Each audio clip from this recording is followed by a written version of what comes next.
Today we're going to touch on some health care. We're going to touch on something that you see a lot on the news and TV stations and commercials. So I'm going to try to give you a little bit of insight on what people call ObamaCare, which is actually called the Affordable Care Act.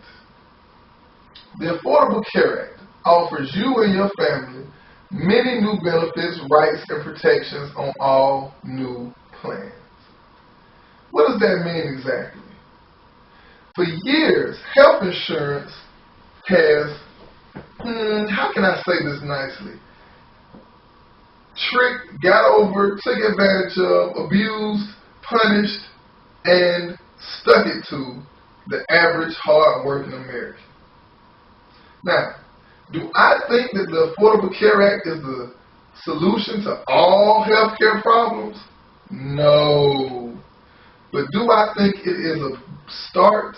Do I think that it is something that will help us compete with other countries that have extremely better forms of health care than ours? Yes. So, I'm going to explain to you some of the pros and the cons real quickly. And then I hope that you do some research on your own. One of the big ones are pre-existing conditions. No longer can your insurance company deny you for pre-existing conditions. What is a pre-existing condition? Well, let me share a story with you. A close friend of mine has a daughter with asthma. This young girl did nothing wrong but be born with asthma. Because of her asthma, she's had certain illnesses like pneumonia. She's had to be given breathing treatments in the middle of the day or rush to the ER because of loss of breath. She's had to buy certain machinery and take certain medicine all throughout her life. About 5 or 6 years ago, when her mother went to get insurance through her job, she was denied. However, she couldn't afford to quit her job, and she couldn't afford to not take her child to the hospital. The young girl caught pneumonia, something regular with children of that age. She was about 7 or 8, if I remember correctly. And she spent 3 days in the hospital. She accumulated $20,000 in bills. $20,000. Imagine what would have happened if she had health insurance. Instead, the mother was stuck with a $20,000 bill. The following year, her job had another provider that they chose to use. So she got insurance this time. But because of her pre-existing condition, her insurance rate was double her coworkers. Doesn't seem fair. What is the purpose of having insurance if you get punished for having health problems? That's not right. Well, the Affordable Care Act is going to put a stop to that. Because not only does it hurt children, one day it could possibly hurt you. It may have already hurt your parents or grandparents. People that insurance companies may drop them. They may look for a more affordable insurance, but they can't. They can't because they're too old. So therefore, they're at risk.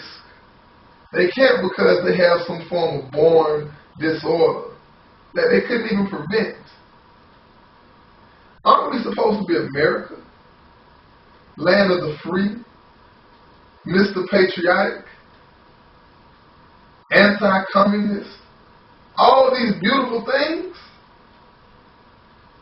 but we would deny our citizens health insurance? The next thing, you can't put terms on insurance anymore. For the longest time, if you had insurance, you could have a term of a year, 2 years, or something of that nature. This may not seem like a big deal to some people. But imagine if you have a plan, and you go in, and you've been paying for this plan, and then they say, oh, your term is up, but you get sick, and you miss the deadline to reapply or something of that nature. That's not fair. So because of my simple mistake, I have to be punished? Let's move along. The next one is insurance companies can no longer deny you insurance because of application mistakes. This is something I was guilty of. Now that we do all these things online, I thought that I had actually submitted all of my information to start my insurance for the following year. However, when I went to the doctor, I was told I don't have insurance anymore. And because I did not submit my information correctly, I was denied and had to go a year without any doctor visits.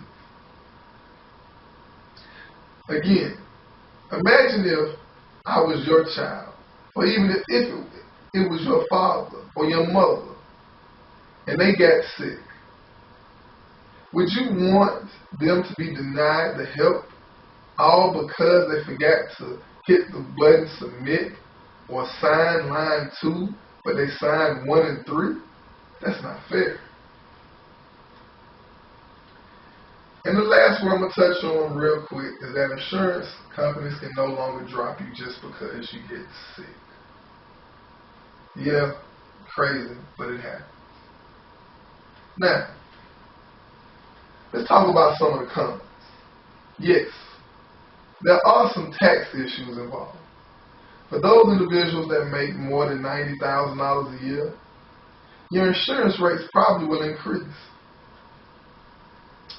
And there are some additional taxes that have been put into the system to afford something like this, because there's also a government option of insurance. And there's a government service called the marketplace, where you can go and shop for insurance. So that led us as a country to some repercussions. Another issue is, by having to offer more reliable, more considerate insurance plans, health insurance companies are beginning to charge more money. And employers are doing things like cutting back people's hours and stuff like that so that they're not obligated to provide you with insurance at all. These are some of the cons. And I'm pretty sure there's a lot more. But I want to end on this important note.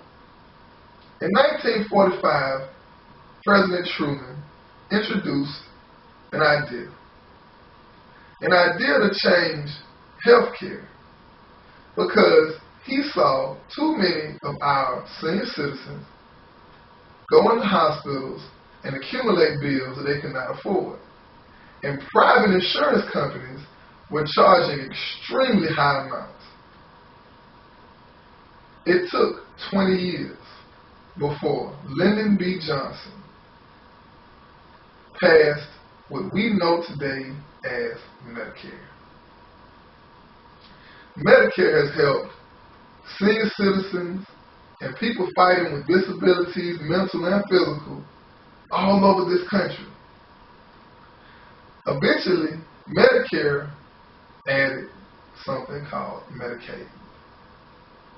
Medicaid guarantees that every child born in this country can have insurance. Understand,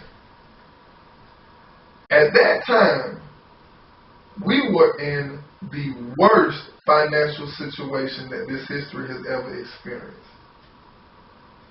And people thought Truman was crazy. Sounds a lot like Mr. Obama. I like to say President Barack Obama. Remember, in a democracy, everyone does not get their way. But what is most important is that everyone has a voice. And just because somebody hears your voice doesn't mean they have to do what you say. If you want to work as a team, you have to remember there are no I's. And the overall goal is to help the majority, even if you hurt some of the minority. Thank you. I hope this has been helpful.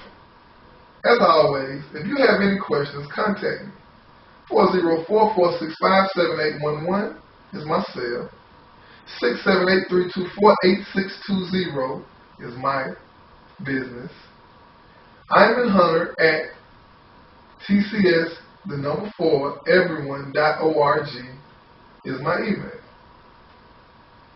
Any questions, please feel free to contact me. Thank you and have a blessed day.